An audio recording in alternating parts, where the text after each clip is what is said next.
Thank you for coming to TattooNews today. Today we're going to talk to a guy who has been around for quite a while, and we're going to ask him about just how long and what he thought about doing a convention for a living, because some people do that. They're crazy like that. So I'm going to ask him as well how the hell he got into this. And without further ado, let's talk to Dave Munro from the New St. John's, Newfoundland Tattoo Convention. Good day, Dave. How you doing, Patrick? I'm doing well. Dave, Excellent. what the fuck were you thinking opening a convention in Newfoundland? Like what's going on here? I honestly, it wasn't necessarily my idea. So I was approached by numerous people who always wanted to come out. Now, I mean, one of the interesting things about Newfoundland is there's an incredible sort of diaspora of people who have left Newfoundland, and they've traveled around, ended up in different places. The place has gone through certain economic swings over the years. And as such, you end up with a lot of people who are second generation, third generation Newfoundlanders who don't necessarily know much about where their folks are from or their grandparents are from. And there's a perpetual curiosity. And once the shop was open and I was traveling around doing a lot of shows, it would be a regular question. Like, I want to come out. I want to do this. I want to come see this. And it became the easiest way to facilitate a number of people visiting. So the first convention was only 40 people. And it was literally, I just passed off the offer to people who had asked in the last 3 years. And it had sort of, it morphed into a talent pool that I hadn't really thought about as it was with the people who were asking to actually come out. And I kind of figured if I kept it small and, at 40 people, everybody should have enough work. Like nobody's going to get burned on this. This'll be a fairly simple process. People were showing interest to go to Newfoundland. Yeah, they were mostly, but because it was Newfoundland. Yeah. Like, I mean, a lot of it was tattooing, but it would be like, I want to go see my grandparents. Like I'd say, like, of the 40 people, maybe 15% had no connections to the place. Like, it was very like everybody that was coming out had some deep ties or some very sound reasons for why they wanted to come out. Some it was military history, some it was the significance for family members or family that's still in Newfoundland to come visit. It was kind of a wild collection of reasons, which also made it very easy for people to sort of say yes. Because they'd approach me about it, and as tattooists, and most of the people that were traveling all have shops, and it's not easy to walk away from your business. It's you kind of keep everything under your thumb to a certain extent, and when you're not there, you don't know what's going to happen. I mean, I'm not saying these people don't trust their coworkers, but pipes break, weird things happen. I don't think every second or third convention I've ever done, something bizarre happened at home. Like just someone broke into the house or somebody did, it was always weird. Crazy. And so 40 people, first convention. 40 people, the first convention. Did people come and got tattooed? Oh, it was slammed. So I had found a place that was just a little outside of the downtown core. It was called the Bella Vista. I had talked to them. They were incredibly encouraging about using it. So the space in itself was an officers club for decades. During World War I, II, the people who had currently were owning it were largely a catering company. They wanted the kitchen. So a lot of the times the major area was kind of sitting empty, and they were looking to sort of redo this. So we had worked buildings, it had a small stage. It was set up like a dinner theater. So you had tiered steps kind of going back. Now that came with its own complications because like I gave some generalized sizing to what the space would be, and then like once I got there and was setting up, discovered that wasn't right. They had like all the measurements they gave me were wrong. Oh, So no. like overall, we were able to sort of accommodate everybody, but there was this one back row where like you would basically have people tripping over each other trying to get to the tables that were back there, and that was kind of, I mean, I felt really bad about it, but it turned into this interesting bottleneck that people were like, well, I'm here, I'm getting tattooed now. And So it it worked. yeah, it was just it was wild. It was a very feverish pitch. The first day of the convention, because they had told me the space could hold 600 by code, and Visitors. yeah, like that was the amount. And so we have 40 tattooists. You figure two per, like basically, I assumed 120 people sort of looming around, getting tattooed, plus whatever. I had a big window in the numbers. That should be fine.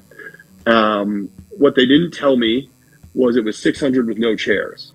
It was 280 with chairs. It was Meaning the tattooers as well. just the amount of people that could be in the room. It was Gotcha. 120 with tables. And I was just like, oh no.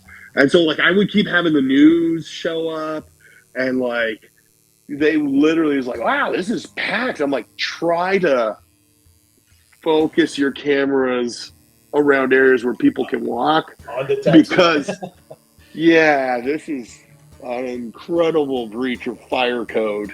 And it went very well. People were very happy with it, and like the whole concept was that was the test run.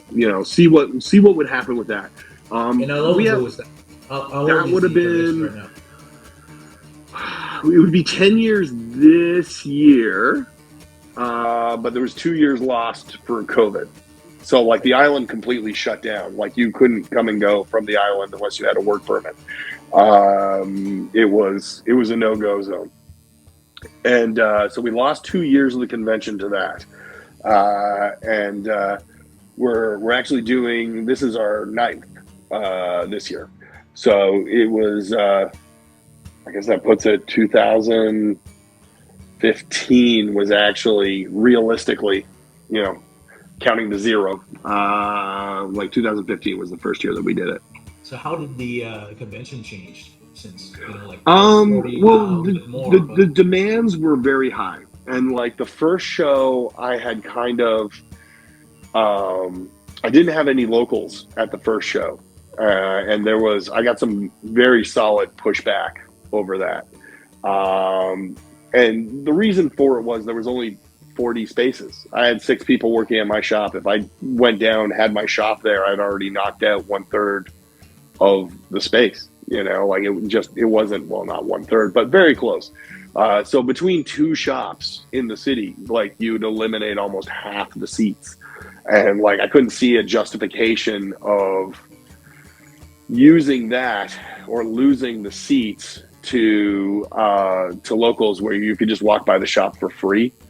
Because I mean, there's a door charge. Why would someone pay to walk in and see something they can see for free? But yeah, I got kind of called out on that as it was interesting. Like, some of like it, you don't like, because invite the I'm locals sort of thing. a few, like, there was a couple of associations of St. John's tattoo or Newfoundland tattooers who put together a thing about what a piece of shit I was, which, whatever, who cares? I would, sooner or later, someone would send me a copy. I'd write them, go, hey, like, if this works, everyone's welcome next year because I'm going to expand it. If this fails, I just lost a ton of money. You should be stoked. Like, It's a win-win. it's a win-win no matter what. Like you create further interest in your industry. You have more access to people you can't talk to, because you don't know how to get a hold of them. And it's, it is what it is. Like, you don't put So any 10 years money on the ago, table. oh yeah. Sorry, I You don't missed. put any money on the table. You don't get to dictate, like it's sad And stories. so Good Heart did a great thing. Still, people complain, but that's the nature of the beast, right? Yeah, I mean, it's one of those things that like, uh, when I was younger and the industry was smaller, I learned very quickly not to worry about what other people said. Because it was a matter of concern. Like I always second guessed my work. I second guessed the quality. I was convinced that every time my boss walked in, I was getting fired. Like, if he just took a breath, I'm like, that's it, I'm out. Like I'm getting So tossed. 10 years ago, that's not too long ago. So you were in the business for how long back then? You know, Uh, Geez, I'm 30 years this year. So I 10, 20 years, about more or 20 less. years. So that's kind Uh, of late in the game, but you weren't living in Newfoundland forever I either. wasn't living. Well, there was a big change, right? Like so, prior to me moving to Newfoundland, there wasn't custom studios. Like there was no like the two main shops on the island in St. John's were traditional flash shops with traditional old timers. Things didn't get changed. You could pay to change a color potentially. They weren't very much into doing anything that didn't already exist. So you brought Um, that into I brought that Newfoundland. element out this way. And then I also opened the context of larger work and larger scale work because, tattooing here was very different. Like Ontario, there was a very conservative side to tattooing. So, like the moment you moved below your t shirt in the 80s and even the 90s, you you felt the ostracization socially. Whereas Newfoundland, like, there's no 6 points of separation for tattooing. It's very much a cultural cornerstone and has been for decades and decades. Someone's nan, someone's uncle, someone's like people have tattoos. Like they just didn't have necessarily what we've grown into as a graphically designed Even piece. 20 years ago? Oh God, Yeah. yeah, yeah. You would see like we would see people come in, well, all the time, hands completely tattooed. Like like I saw more face tattoos out this way than I did in the rest of Canada. And I mean, admittedly, those were limited, and not necessarily as professionally done. But like the aspect of it, and like where it is a smaller knit community socially, it's a very different thing. Um, it doesn't pull at someone sort of like behind your back snickering. They're going to say it to your face, and they're probably going to say it to you across the dinner table. And you're done because Yeah, no it's already been ambiguity said. there. So what else are you going to do? Like it's all right, fine. You got another one. Oh, you moron! It's like wait till next Thanksgiving. We'll see what happens then.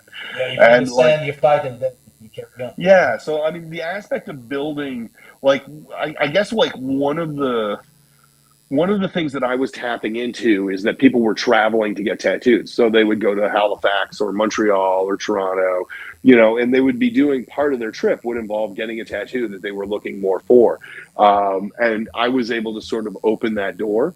And it was also at the beginning of, shall we say, the accelerated rate of tattoo skills. Like, so, I mean, throughout the 90s, like, I mean, nobody considered 10 years in the industry worth a piece of shit. Like what do 10 years in the industry, I want to watch you wrap your coils.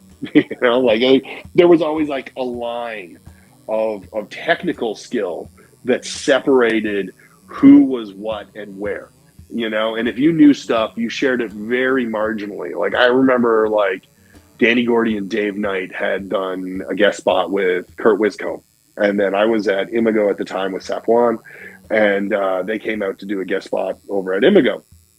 And while they were there, Kurt Wiscombe had been, had a very extensive relationship with Philip Liu, and Philip Liu had been, like had showed him this, opening the skin, gray gradient, blah blah blah blah blah, and then these guys had sort of pulled it in, and I had always sort of grew up within the industry the most simplified version of shading. Like you take a corner, it's a little, like maybe a half tone gradient at best, like not a large scale technical piece that involves, many facets of the monochromatic scale. And as they're sort of walking through it, like your head's just spinning, as you're trying to sort of like put all those pieces together, like, all right, so like if I'm working with like a zero compression machine, and if I'm really utilizing like this technique, but I'm still using like a 7 mag to cover huge spaces, you haven't jumped into 15 mags, like, there was just a lot of wheels, and it took a long time to learn, and a lot of it was simply shared in a very quiet peer group, like no YouTube learning. Internet didn't exist. People were guarded about what they said. There would always be like funny little things where like someone would publish stuff that was half nonsensical. Like I remember people like lapping up like Machine Gun magazine, and I was like, you do realize this says nothing, right? Like there's nothing there. Like you got half a piece of information. That's the best you got. Like, like you're gonna have to figure out the rest of it. Good so luck. Do you think the love for, like you were talking about the love for people, like I don't know if it's love or a tradition for tattooing in Newfoundland. You say like, people were crazy, even people when you got there. Yeah. So you think that's why it's like a success? The event is a success. I think aspects of it. There is a very fervent culture around tattooing. Like, and I mean, I can sort of like when I moved out here, the first couple of years that I was here, felt like a little bit of a step backwards. You go to the mall and you're followed by security through every store because you stand out. Now half the time I go into rooms and I'm less tattooed than people in there, and I didn't do their work. Like they've been done by other shops that exist in the city. Like, like the culture has grown and expanded, and the talent pool has expanded, and what people are bringing to the table is pretty impressive. What the convention really does is it opens the accessibility to folks that people might have seen on Instagram or like, might have been aware of. But I do find like, one of the unusual features that tattooists will always sort of mention is like, like you post that I'm coming and my email just starts filling up. Now, tattooists suck at responding to messages, like traditionally we're really bad at it. And like, but they'll be just like, look, a week before I'm going to like, like write me, or like, like these will be the designs that I have available. These are the slots that I have available, first come, first serve. So the second and third year I saw something that I'd never seen. And it was almost like a sneaker drop where you've got like these people who have lined up to come in, they're there early. And I mean, it's not like there's a limited access point, but because the tattooists a lot of the times are booking a day at a time at a first come, first serve, you open the door and it's literally people running to find that booth to get their time. Like it's like not at all. Like it's insane, like, and I mean half the time the tattooist isn't in the booth, but like, like they'll be queued up, like just waiting, like and they're very earnest about it too, because he's like that person was actually here before me, like but you still have time, right? Like, it's like, we'll see what we can do. And like that's unusual. That's very unusual. And I mean, the other thing about it, where the tattooists tend to book the appointments either the day of or even like the first day, the convention, and it took me a while to figure this out because it was a little unnerving, especially as an organizer, because as an organizer, volume is my numbers, right? Like that's my representation. That's how I gauge how well things have gone, how many people have gone through the door, how many tattoos have been done. And you would see like the highest number be your first day, the second number drop down, and then the third day really drop. And it took me a while to sort of understand it is like, it just turns into a shop. Like it becomes one great big shop. Because people have booked their appointments, they leave, they come back, maybe grab some food from a food truck. Then we got a few usually outside, hang out for a little bit, look around, wait for their appointment, do their appointment, and then they wander off again. Like, so you don't have like the congestion that you find at like, I've been to shows that aren't busy, and you look down that like hallway and you're like, oh, this is bad. But like this one, you'll have the same thing, but everybody's working, so like, this year is the highest number of people I've made some reorganization. We got about 92 people, which is nothing compared to bigger shows, you know. But we've usually sat around 75 to 80 people, and on average, it's 650 tattoos. You know, like for yeah, it's wild. You know, like for that kind of number, and like this is where like the math starts getting weird, because you look at that and you're just like, I can make it bigger. But we don't really have a venue to move to, you know. So if we jump venues, our operating costs goes just insane. The space that we've been using for a number of years is a curling club. They've only got sort of post functions from curling going on throughout the summer, weddings, like, you know, banquets, whatever. We're their weird little extra. And they've treated us like gold. Like, they have been absolutely phenomenal to us. To be honest, Dave, that's a recurring thing I hear when people talk about St. John's Convention. Taken care of. We've been taken care of.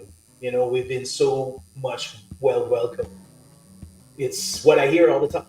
And, you know, I've never been to your conventions, at your convention, but that's what I hear every time I go to another convention, which people just came back from. I do find it strange, because I mean, I haven't reinvented the wheel. Like, you know, like, if anything, I've stolen stuff from Steve Peace.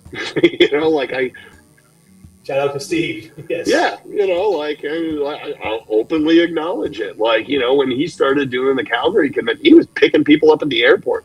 I'm not doing that. You know, like, yeah, I got kids. They don't want to see your ass. Like, you know, like, Well, but surely, what it is, do you think, that brings people to Newfoundland? You know, I don't know know. it's the Like, warmth of the people. there is like the shop effect. Like, we cut out all the nonsense. You know, like all the frivolous stuff.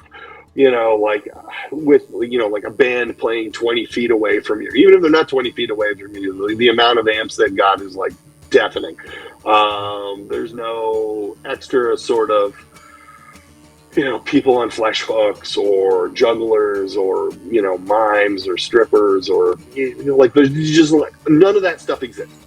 And it's just literally the tattooing. So for most tattooists, they just appreciate that it's just tattooing. They don't have to deal with extra nonsense or things that are in their way. It makes it a little easier to kind of get by. We make sure that people are kind of, you know, if they need things, we have things there for them. They don't have to get up for it. Yeah, I don't know. And then outside that, like, I think actually the major one is the fact that it does feel like a shop. And we do see a fair amount of people who come back. Now, I mean, we've worked it. It's been really hard because, like, you know, you have such a large request for people who want to attend, and we can't always accommodate. So what we've been doing is we've been splitting our sales. So we give a first dibs to the folks that were there the year before, but we only make 30 spots available. And then we have the rest of them available. From the previous year. And, like, in all honesty, like, we send out an email in under 30 seconds, we've got 60, 70 responses. You know, like, and so it's gone like that. We have no time on it. And we, like, the frustration, and I can't really say it's mine because it's Allie who helps me run the show. She's the poor bastard saying, hey, try the next one. And it's like, I mean, these are friends a lot of the time. So, like, people we've known for a number of years. So you feel like a jerk when you can't accommodate them. We just had to, like, figure out a way that it was more earnest and it didn't look like we're stacking a space with only certain people. You know, that there was an accessibility to it. We just sort of set the guidelines. This is the guidelines. This is your window. We'll send you 10 emails to let you know when it's going. We'll give you a countdown. We'll send you an email the morning of. But you're a tattooist, so you're not going to read the damn thing. You know? And you're pretty active on social media as well. Like, yeah, see you all the time, try to share the stuff. Yeah, I mean, that one is more like, I've never figured out the algorithm system. Like, I'll do a post. Like, I did a post like last week, and it had like 7,000 views, and then the one after it was 200. Like, I'm just like, I don't know what works. I know they like when you kind of like bomb it. So, I mean, when I'm doing the convention promotions, I tend to do it 3 times a day. So like I'll wake up before the family's up and I'll punch out like 4 or 5 people. Sometime during the day, I go to the bathroom, punch out 4 to 5 people, and sometime at night, once the family's asleep, I'll punch out 4 or 5 people, and it creates sort of a circulation of visuals that kind of keep that happy. I've also noticed that like if you stop posting for a while, your next few posts just jump, like because they want you to be rebaited into this scenario. Yes. But that's I try to sort of I try to give everybody as much access as possible. I don't want to create a tiered system where like people who carry more weight per se in the industry are somehow getting more of an advantage over somebody who deserves their chance. So like there's very much a very even line that I will follow in regards to how I treat people and like where they end up on stuff. Like I mean I've done shows where they've put your name up once, and then there'll be some local celebrity who's up every 5 minutes, and it's just like that person's fine. Like I mean I know they're supposed to be a draw, but their business is taken care of. Like they're fine. Why would you strangle somebody else who's making an effort to support you? It's just like it makes sense because you put everybody in Yule, and then you let people decide by themselves if they want to come. Oh, totally. And that's Yeah. how you get into the convention, right? Yeah, and I mean realistically, like with the volume that people are contacting people, it seems to navigate itself. And I mean we're a number of years in, and like I think one of the funniest ones was Rich Hanford when he was saying that they were going to do Winnipeg, and he was just like, hey man, like came out to the convention a couple of times, and like if you can do it. I was like, Jesus. They're doing a great show. He puts on a phenomenal show. He does such a great show. And he's definitely had his fights to make sure that the show goes ahead with the city and other things over the years too. Awesome. Yes, but like, it was very interesting just to sort of see, like, I mean, I'd show you, but I'm using my phone. I literally have one note that is everything that has the convention on it. And like, it goes back. Like paper towel, 40. Like little X beside it because it's done following year. Paper towel, 30, because I didn't need 40. And it just, like that's it. That's all it comes down to in a lot of cases. And then it's just meeting deadlines on certain aspects of things. I know I'm probably feeding people way too much information on this, and someone will open a convention next week on me. But apparently they do, but they do, and they don't do it again. I've seen many conventions going up and down, but to me it's all about love of tattooing. But it must be hard. Like, is it hard for you and your partner Acolyte, to do that convention, even though it's small? It must be the same difference when you look. I think it weighs on like Allie's our shop manager, so she's been dealing with like us numpties for quite a long time. But like she'll feel the weight of trying to make sure everybody's taken care of. And I'm usually able to compartmentalize it until the first day. So like the 2 hours before the door opens, because like I'll be like, I mean, again, very hands-on. So like everything that's in your booth has been put in your booth by like myself and a couple of other people who've been working with us for ages. Like all the volunteers that we have are the same people. Crew. Yeah, and they're like, it's not a lot of people. Like I think at the most we've ever had was 8. But generally it's a number of 6 people to 7 that are helping us hold it all together. And then it's me and Allie. The amount of that increase when it's a bigger show, I guess. Not really. So I mean, you'll learn that there's a couple of corners you want to watch. You've got to watch your stencil making area, because we've had a couple of people screw up the machines real fast, and none of them are high volume. Like not a single one of them's ever designed to do like 10 stencils in an hour, amazingly enough. So you have to watch that. And then you have to watch, how the door is handled more than anything else. But I mean, a couple of wristbands makes it easy to see people come and go. Um, but yeah, like we'd usually I have the whole show set up 2 days before anybody's going to walk through the room, and I have it That's all great. torn You can down. do that. Well, that's one of the nice things about the venue, right? Like the venue.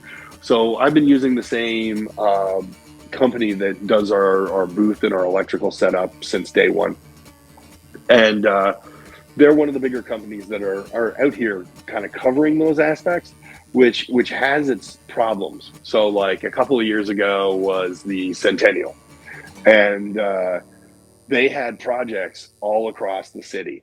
So it'd be one of those like, hey, we got a problem with some of the electrical. They're like, Everybody's booked. give I'm me a out couple that. minutes, Yeah.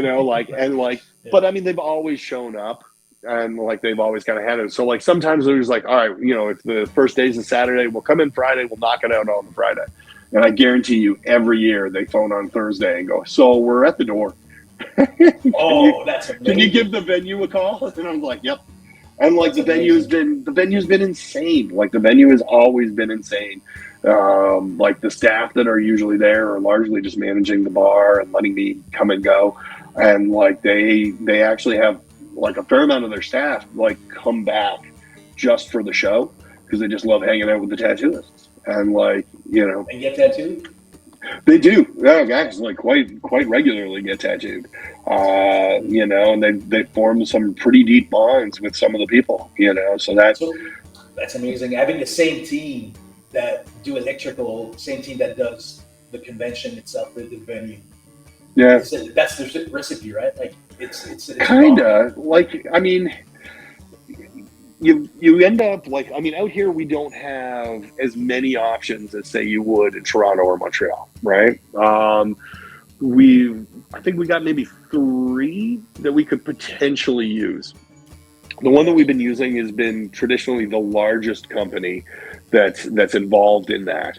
But the other side of it is also building a relationship with those people. So, like, it's been sort of the cornerstone of how I or the shop handles things is like, if we're working with you, we're working with you, like, so we build the community aspect of things. You're moving in to be part of the family. You expect the phone call as much as I expect you to answer it. And that relationship I've been very lucky to build with a number of the institutions that we use.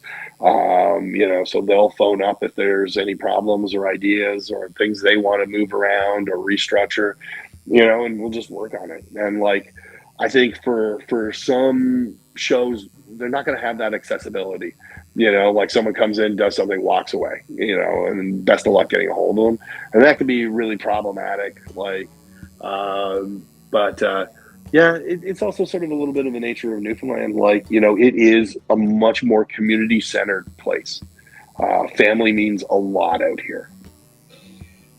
That's crazy. The only question I have for you is like, what 25 is going to be like? Like it seems like you had a great time for 10 years, 12 years ish, and what Yeah, can be better this year? You know, I don't see. Yeah, look, there's not a lot of. Well, it's a little bit bigger. So I mean, we've added in 12 people, I think.